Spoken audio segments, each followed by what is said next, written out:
In this video, I'm going to show you how to find trending Arbitrum Memecoins on Dexscreener. Make sure you subscribe and turn on the bell notification to this channel for lots of educational guides and content like this. Now, first, if you're logged into Dexscreener, what you're going to click now, you're going to click on this Arbitrum tab, right? Then you're going to click on this trending tab with the fire streak, wait for it to load up. When it have opened, you're going to be displayed with 5 minutes, 1 hour, 6 hours, 24 hours.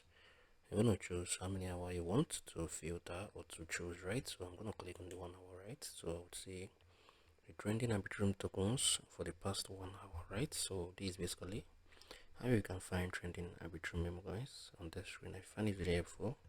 Share it below in the comment section. I'm gonna see you guys in the very next one.